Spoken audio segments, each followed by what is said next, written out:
How is my audio? Wonderful. This is AV Nation live from Amsterdam. This is day 3. Integrated Systems Europe. This is our day 3 wrap up. George Tucker is right here. Bill O'Donnell, Chris Netto, and Tim Albright. This is our last day. We did a couple cool things today. Saw some interesting pieces of technology And people. And people. And people. Lots of people. It was a good show. A whole lot of people.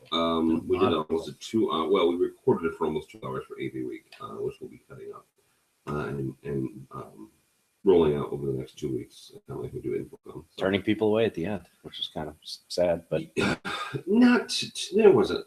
Was there one? We had people coming in and we were just like, all right, we're done. Yeah, we're running out of time.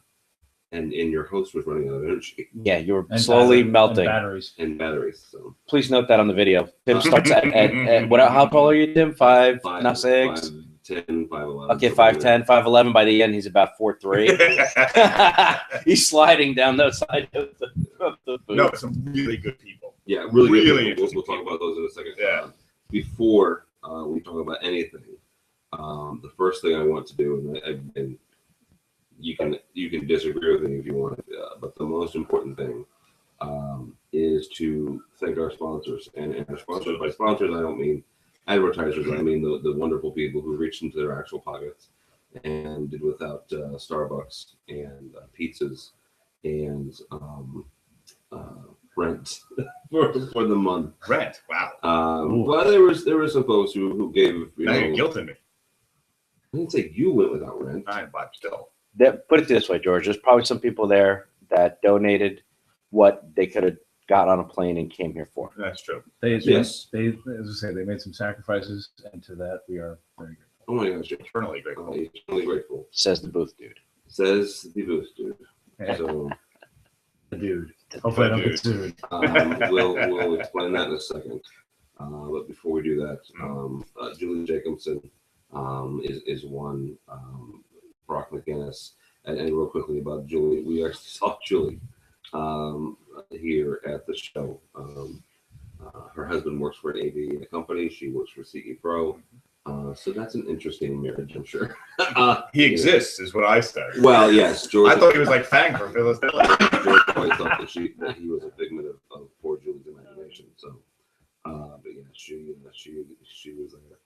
Chris Backus, our buddy from AMX, and in my job, he's my contact for my ACEs, which ACE is the AMX certified programmer program. Our buddy Bradford Ben, who's from Harmon, and there's 2 Harmon people. I want to point out 2 Harmon people. I don't see anybody, anybody from New Jersey in here. I'm just saying. Nick Miller. Is our buddy programmer who works for Whitlock now. Good for him. Yes.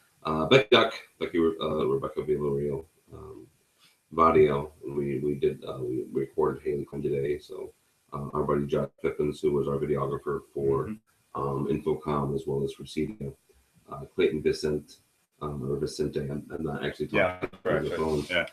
Dave Hatz. Dave Hatz. You've known Dave for years. I've just recently known Dave. He works at AVA Systems. Draper and Penny Sittler. Holy cow! I'm going to talk about what Penny did in a few minutes, but Draper came through and this and there. KMB Communications, which is Kay Bennett, PR company. All over the show floor today. Yeah, all over. Yeah. Michael Braithwaite, great guy. Greg Brown, my buddy from UCLA. He's on EdTech with us. Mike Brand, John Green, Marla Suttenberg from Sapphire Marketing, HD Based T Alliance, who also not only gave us the money, we did a booth tour, but they also did hosted the tweet up. The lovely Kelly Perkins, who was at Vadio this time last year and now is at AVA Systems. Margot and Chris No, somebody who Marina Gregory, who gave on behalf. You're a scoundrel. Yeah. That's it. On behalf of John Green and the gang, Cindy Davis, Kate Atkins, Galen O'Connell, and can I tell you that there's some people in here that we don't personally know. I know Galeen. You know, Lee, Yes. that I think is freaking awesome. You know, I just think that's neat. Tony Zotti, Kramer, Melissa Dillman from Kramer, Mike Shen, Mr. Phil, Hi-Fi, Cordell, Middle Atlantic, Pat Deely, John Huntington, your buddy D Tool, Paul Zealy, who we had on today, Kevin Vaughn, who I went and I said Kevin got sick last night and didn't even come to the show today. It was not a. Let's clarify that it wasn't a alcohol related. No, he like, got a cold. He's And like, you got the cold. I think he may have, excuse me, passed it on to me. Maybe you But guys no, did no harm, no foul. Yeah.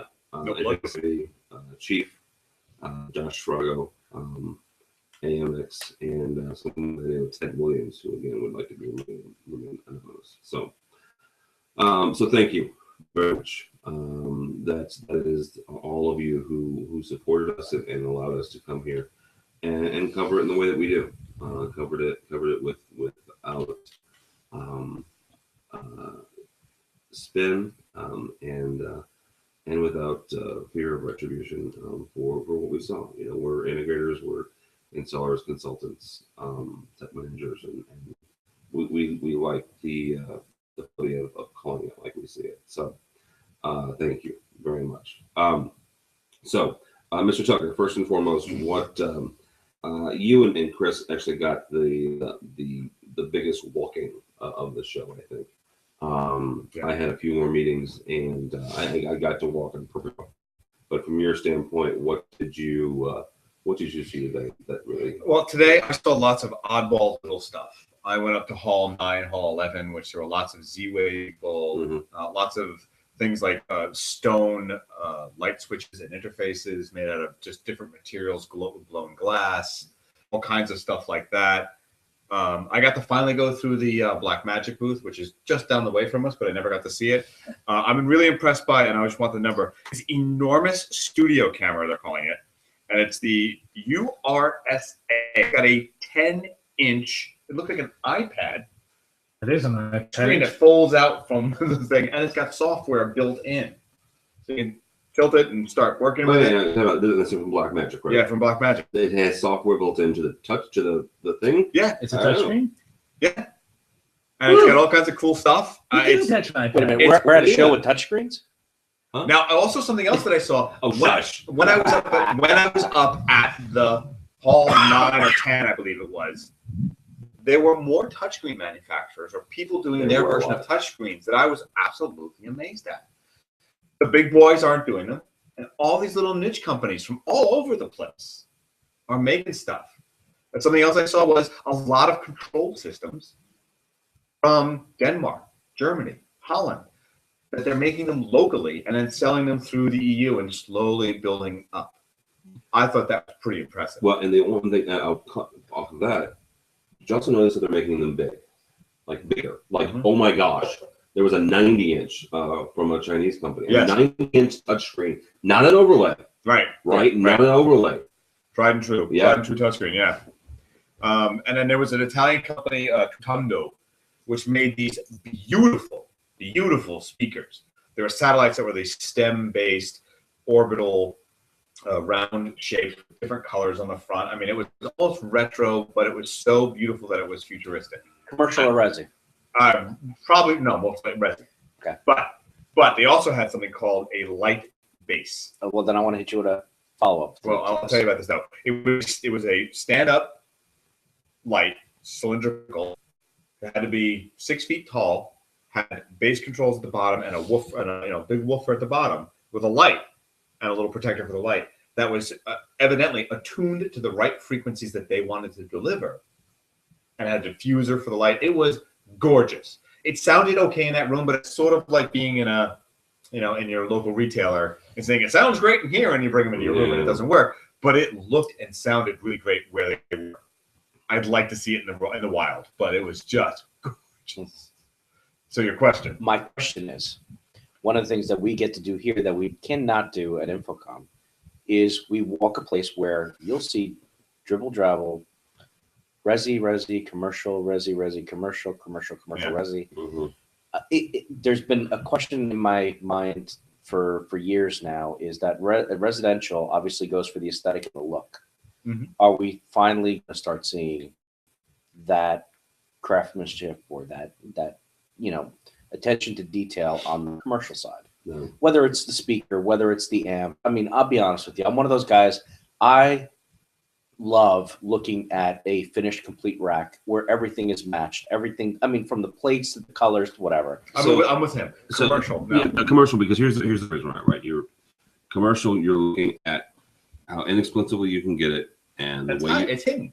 not only that, it's Except for hidden. displays. How inexpensive can I get that? Well, the way you do that is you make 10,000 of the same boxes that look the exact same. From the same extruded plastic From the same mold. extruded plastic mold, right? Yeah. And then now the beauty. So here's my geekness. The beauty in commercial is you turn that rack around, and if you did it right, there is very few things as wonderfully satisfying As a well wired rack. Yes, I agree.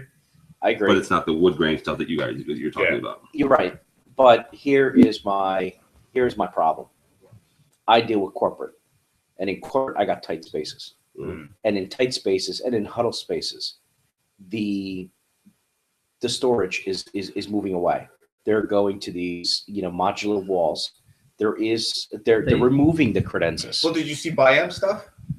Biam stuff looked very nice. Now, if anyone's familiar with Focusrite, it looked, I don't say a lot like it was influenced by that idea of that red border that sort of glowed from behind. And it was just a 1 or 4 RU rack mount system that we were doing.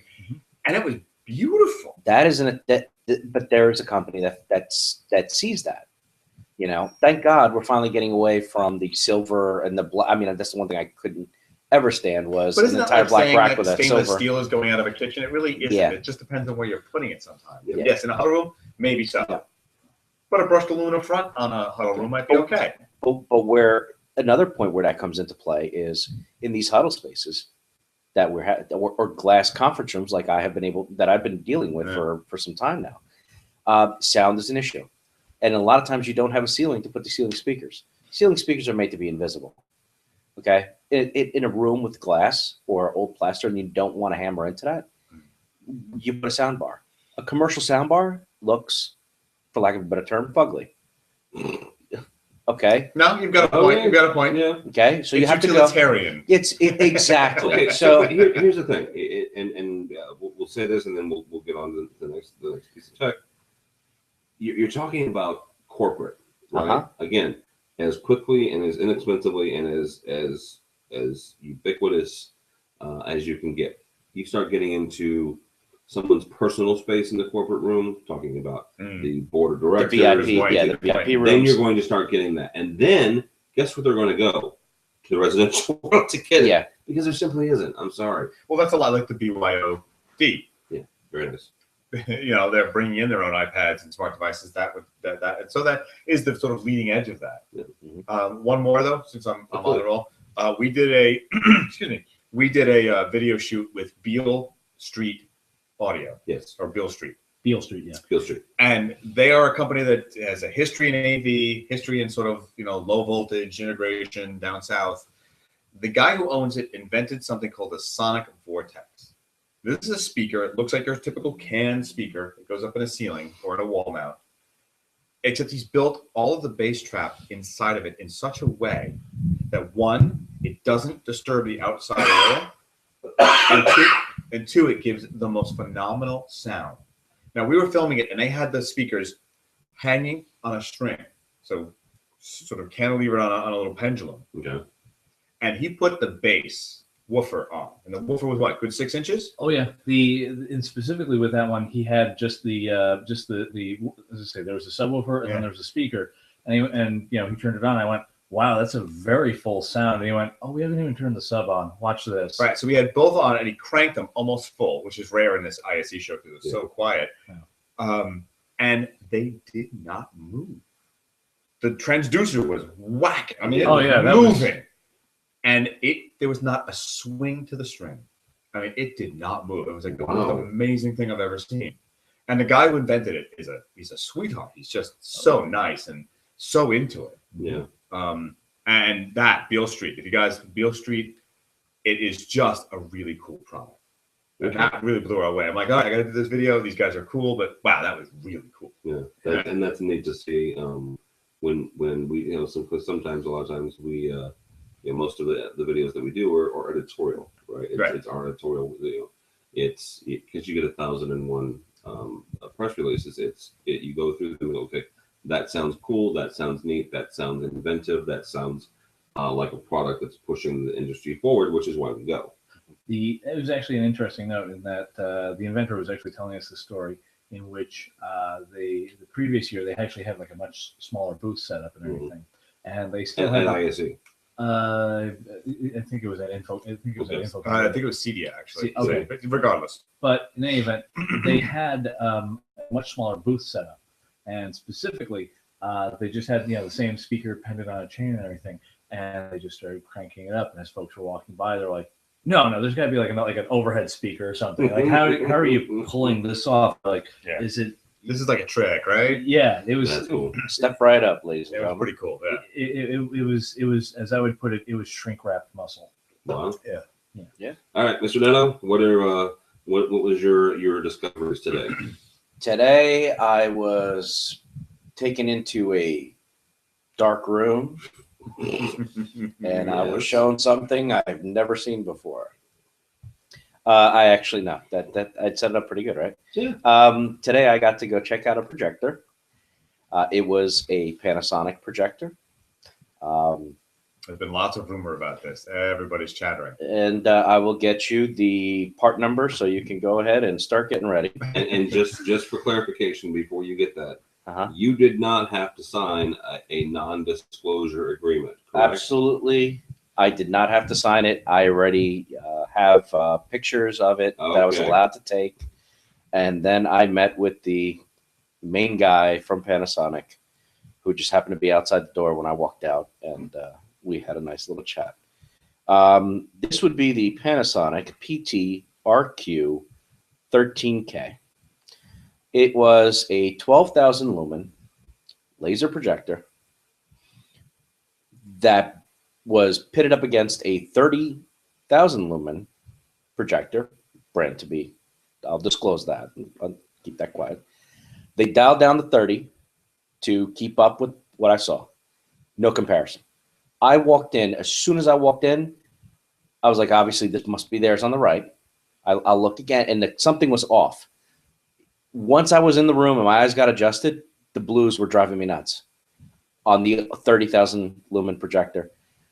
When I raised my camera and I said, I got to get a picture of this because the blues are off. I raised my camera as from the camera lens, it became purple. I took multiple shots of different things. The colors were off on the projector. On 30,000. On the 30,000, they were smudged. Something wasn't right. I wasn't getting it was clouds, so it was blue sky clouds. The clouds, the sky, everything was turning purple. I said maybe it was just that slide. Went to another one. The blues again, just a mess on camera, and it was driving me nuts in the eye. I was able to take a picture of the 4K projector, and it's crystal clear, like as if it was The Panasonic one. the Panasonic one. Hands down. How big was it? It's advertised as the lightest Okay. 4K projector you can buy that is laser and does 12,000 lumens. It was almost half the size of the other one. Well, Relatively. To be honest with you, the weight here, and because we are in Europe, I'm going to hit you with the European thing. I thought. It is 43 kilograms. Okay. Still not bad. Okay. And they do something that the gentleman explained is their quad pixel. So basically, it's the 240 hertz that we are familiar with on the display side of the business, where they're running the DLP color wheels and then adding their own special magic to it to fill in that you don't have the smearing. I have to say, Panasonic showed a lot of really cool stuff this year. Yeah. I mean, everybody had their stuff, and it was also Rand's, and it was some interesting stuff. They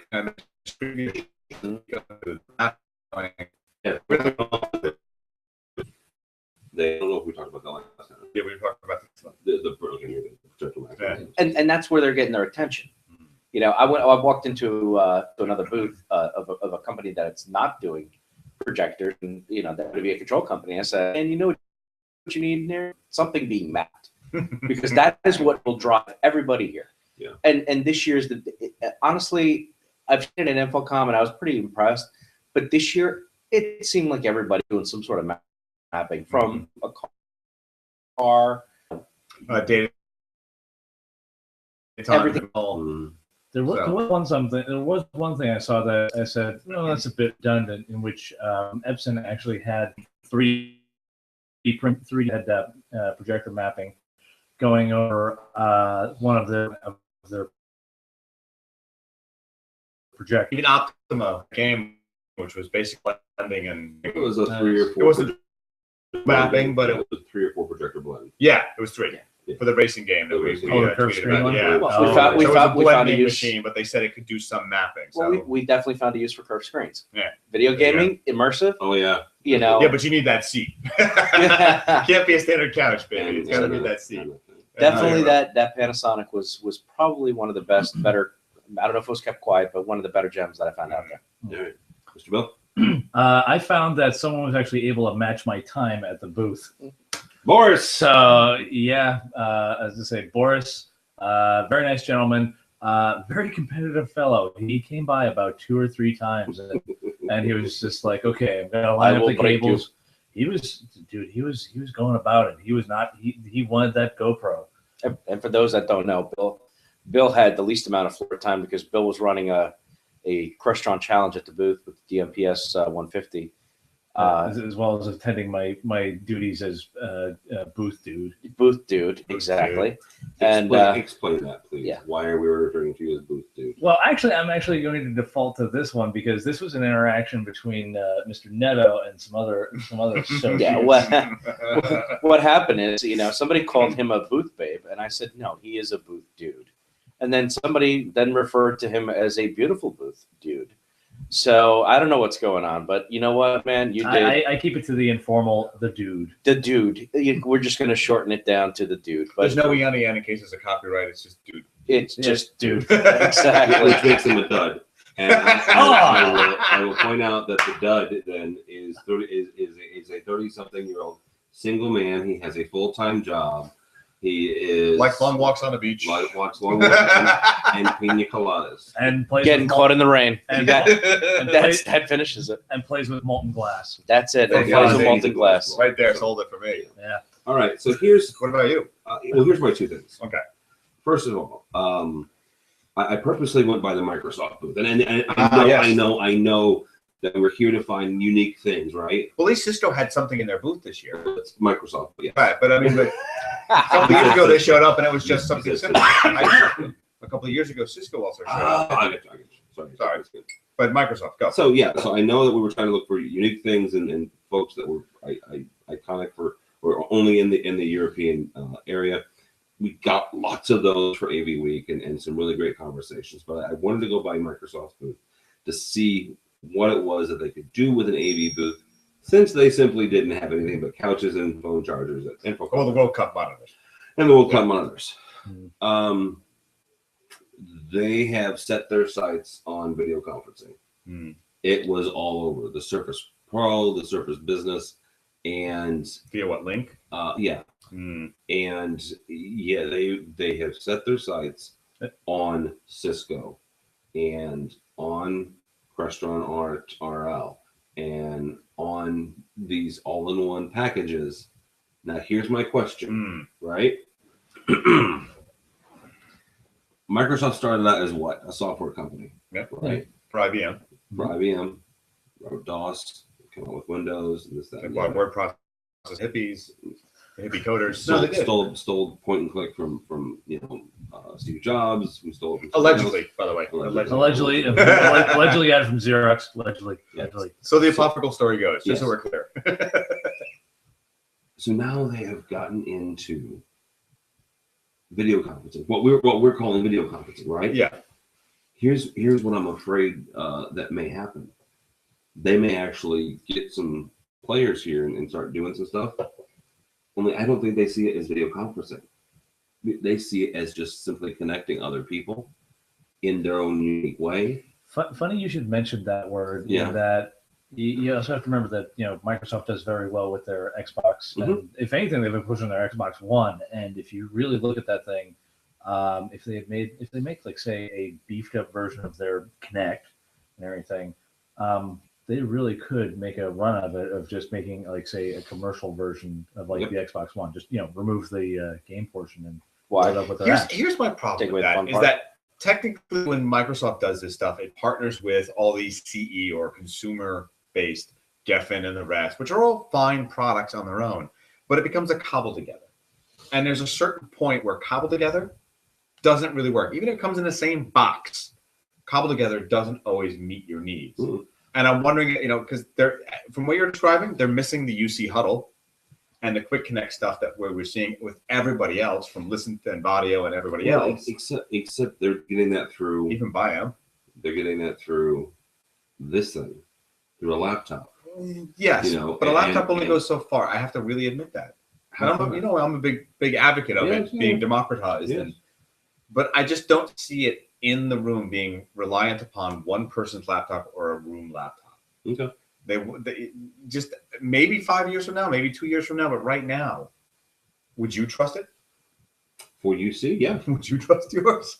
I would not. I'm not going to trust it. One He that he touches. But he's I see the point of the AMX discussion. The rest still of banned we're for doing and that. I do too, right? So here's where I'm not saying that Microsoft is going to take over by any stretch, because there are legitimate reasons for good, well put together VC rooms, right? Absolutely. I'm not even talking VC rooms, but huddle spaces. I just don't see the one software solution doing it. I don't know. No, okay. Links inside of somebody else works for me. It expands. They can control it. The IT departments know what they're managing. I don't know. Well, Maybe I'm off, but well, all right. For me, the thing that I see this happening right now is that Microsoft does have their link system and everything, but coming from the video conferencing world of various realms and everything, I look at say like Pexip. If Microsoft partnered with Pexip, that would be actually not only that would actually be a pretty big deal. And they could probably afford just to buy them. Yes, because think of it this way: Pexip is all their stuff is software. Yeah. So if Microsoft could simply go and say, "Oh, look, here we've made you a soft bridge. Here we've made you a soft border controller. We've made you all the software stuff. Oh, by the way, and here's our server. Here's all our Microsoft server package that you can go and roll all this into." Yeah. Real quickly, we had the guy on from Pexip, and that is the orangest suit I have ever seen on a human being in my life. he looked good in it, though. He looks good in it. He's the guy who can carry that off. Could be worse. With the matching orange shoes. It could have been a while back. It was the checkered orange and white get up and everything. That was the Tennessee Volunteers look. Yeah, you couldn't miss that. this was the national suit of Netherlands. So. Tim, really, it wasn't from. Never mind. I have a question regarding that whole thing with the Microsoft Surface. I mean, there's a lot of hoopla around it and stuff like that. A few years ago, they bought Perceptive Pixel. Perceptive Pixel makes a very nice product, or made a very nice product in their touchscreens. For the last couple of years, they have been regarded one of the better touchscreens that you can buy. Okay, not cheap, but they're very good. So for Microsoft Surface Hub, or whatever this thing is called, they bump it up to 4K. They add a computer and the 2 webcam solution. Okay, it is a 4K Surface computer that you hang on the wall. Am I going to get excited about that? No, not at this stage, not at this point. Give me a reason to be excited, because right now I'm not excited about 4K monitors, because been there, done that for the last 2 years, 3 years. Touchscreen 4K, yeah, that could be something to think about. That sounds pretty cool. But again, it's 4K, it's touchscreen. Both technologies have been around for years. Not using an overlay, that sounds good.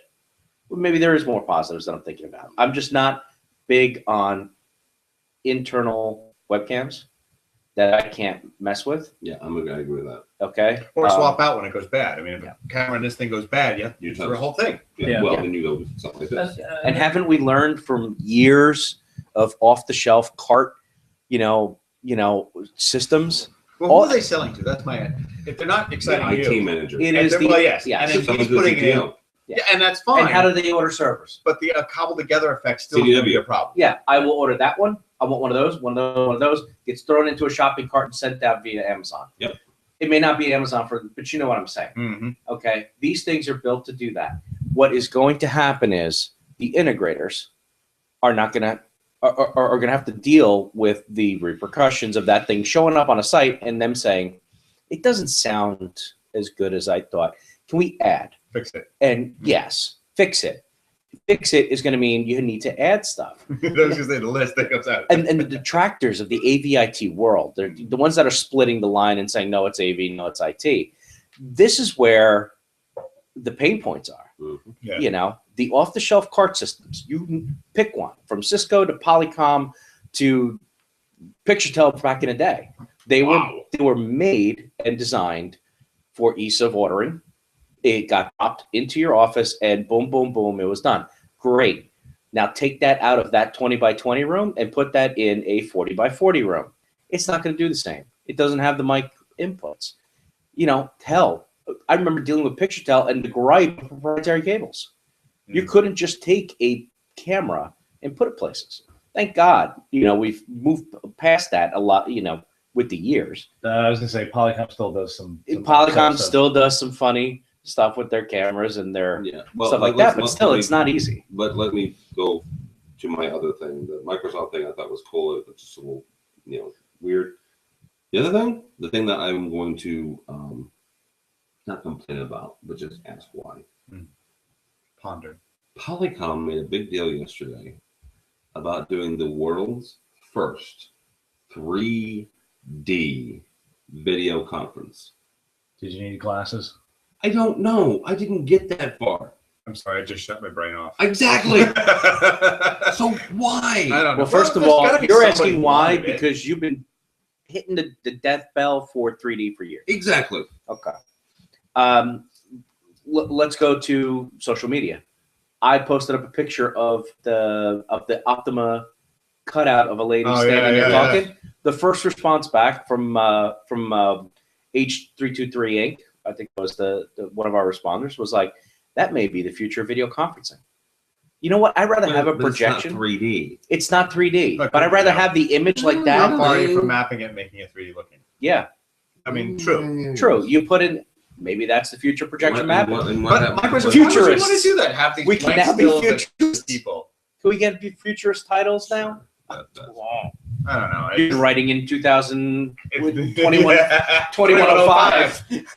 George is So- not so here. to bump himself up to the year 3000 and we're gold. Yeah. All right. So your question is there a need? Yeah. No, not yet. I don't see it. No. Okay. All right. Smell of A vision. couple things before we get out of here and let you guys go. So one of the interesting things, right? At least for me, and maybe it shouldn't be anymore, but there's still work to be done in getting women in AV. Only 10% of the attendees at InfoComm are females. Only 10%, at least as of 2014 numbers, 10% of the attendees at ISE are female. And so I just wanted to give props, right? Yeah. To some women in this industry who were nailing it this week. Yeah. Our buddy Jen Willard, she was not here, but she was nailing it from San Francisco, helping out and tweeting and letting us know when some They had an event. They had an event at Christie. They had an event at Christie. Unfortunately, it also crossed up with our AV tweet up at the same time, or else the two probably would have been in the same place, same time. Yeah. As a matter of fact, when we did our tweet up, the fact that we got as many people as we did at that hour when there was about 6-7 other events going on was pretty impressive. But they did have a turnout at their event. And we should have. But you're right, Tim. It would be the differentiator. You serve pie.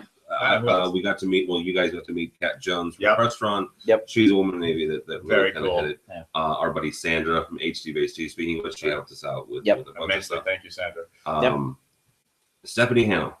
Stephanie Hannell is one of the marketing folks at ISE, and one of the big reasons why we got to do some of the cool things that we got to do. Stephanie worked with me one-on-one in getting us a media sponsorship, media partnership got us the booth, so she's that really good. Our two reporters that we've hung out with for a little bit this week, Both here in first-time capacities. both here in first-time capacities. This is Lindsay Adler's first go around as editor-in-chief of SEN, and my new best friend Kirsten Nelson. That's a slight joke. She was a really great interview that we did about a month ago. She was also on AV Crosstalk. She was on AV Crosstalk, and she was on AV Week this week. But this was her first time as editor at large, while she also ramps up her Read the Ledger website. Yeah, readtheledger.com. And these ladies all worked above and beyond. Oh my gosh, yeah. When we got into, for example, with Kat, when I went into the restaurant, but she was running around with boxes and papers and phone on hand, and you see this and you expect that out of anybody in our industry, but she was doing it. She was keeping up with everybody and doing what needed to get done, and the job got done. And then we get to hang out with her at the party, and it was, it was good to have finally actually connect the name with a face, because we've chatted before via Twitter and with blog posts and stuff. So man, every single person that you mentioned. Yeah. Well, I got one more. Last but not least, one of our biggest. Well, I've got two actually. I got two more that are our biggest sponsors, supporters. Our friend Haley Klein over at Value, right? Haley took over for another woman in the AV, and has just done a rock solid job at Value. And Penny Siller from Draper. Holy cow! We've got to hang out with Penny this week. It was very cool. She wrote a very humbling piece on Draper's site that unexpected. So you want to talk about that for a second, and then we'll wrap up by saying goodnight for the last time from yesterday. Well, for Penny, she came over, hung out with us. She did the day one wrap up. The day one wrap up.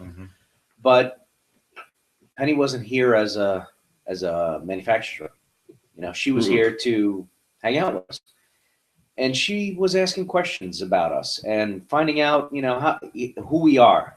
Almost as if, who are these guys that I invested the money in? It was more than just, what Chris can write and George can write, and Tim's the voice and driving force, and Bill's the dude, and how do we do this? Who are these people behind basically what we did with the Kickstarter program? And she got to sit down with some time, talk to us as people, and she did discover that we are techies at heart, because we're constantly talking tech. Unfortunately, even during dinner, there was a sickness. Even during dinner, and throughout dinner, she discovered that we keep going back to this for some reason, but that Bill is a glassblower, and she asked about my background, and I told her, I said, nobody knows I speak 3 languages. You look at me, I'm the guy from Jersey who has a bad Jersey accent, but yeah, traveled, and I actually grew up in another part and didn't speak English before I watched Sesame Street. It was stories like that she was like, okay, and there's more to you than just, you guys want to make money, you guys want to come here and take the money and be here for what reason? And when we explained to her our idea behind the show, to come here and search out companies that, everybody's getting covered. There are publications that are covered every single booth. We understand that. But we sat down with people today, and I hope you don't cut it short, but we brought over some people that we found interesting to our AV Week show today. And as George put it, speaker manufacturers that weren't manufacturers, they were craftsmen. That art side of it is what attracted us to them. And to hear them show their product off, like as if, it's something that they made and created. Yeah. That was inspiring, like the Beale Street experience. But Beale built that, and the inspiration for Beale is what he put inside to make it sound great. But the gentleman from the UK, from Ulm, makes Joe from Ulm. Yeah, that guy's been doing. And he was on with the Francesco Francesco from Nook Sound. Yeah. and there's the handcrafted porcelain speaker system thing, which is beautiful. Unfortunately, when they were recording that, you can only hear part of it because they were on a headset. We're gonna fix that in the just for the record. Yeah, we have a whole idea about that. We have a whole thought-out process on that. But I want to put headphones in the cameras because I wanted to hear what they were saying. Because I caught a glimpse of them, like, this is cool. These guys are just amazing. I'll give you a preview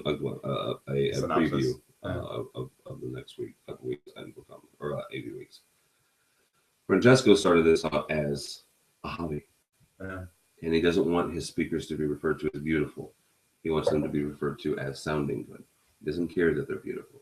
And actually took a little, not offense, but slight umbrage. Umbrage is a perfect word. It's a George Tucker word, but it's a perfect word, right? But it is. He was like, well, they're not beautiful. They sound, and he was very Italian. But yeah, so that's, you know. But did you know that they live, Joe, and they live right next to each other? They not next door, but within a couple of miles of each other, like 10, 20 miles of each other. And they left the show, not just changing business cards, but yapping all the way. Yeah, they're off. Pretty soon, Elma's going to look like this. It was synchronicity, though. Like they just went together. Like, I know you. And see, that right there is cool to me. Is those connections, and that's why you come to a show like this. Yeah. So. Mr. Netto, want to wrap up on the penny thing?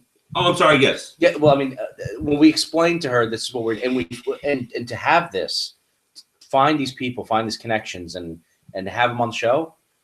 I'm hoping that the blog that she wrote, I'm hoping that we're true to that today. Yeah. So that's a touchdown for us. That's it. It is. There's nothing else to say out of that. So. Good night, ISE. And thank you, Penny. Don't. He did the good night, Cleveland. It's a soft drop. Unless it was a soft drop, yes. So, seriously, from all of us here. Thank you very much. Thank you very much for watching. Thank you very much for giving us your feedback, for helping make us better, because you have been listening. There's no encore. You're done. You're done. I'm done. For those of us, good night from Amsterdam. And we will see all of you in a couple weeks. So thank you much.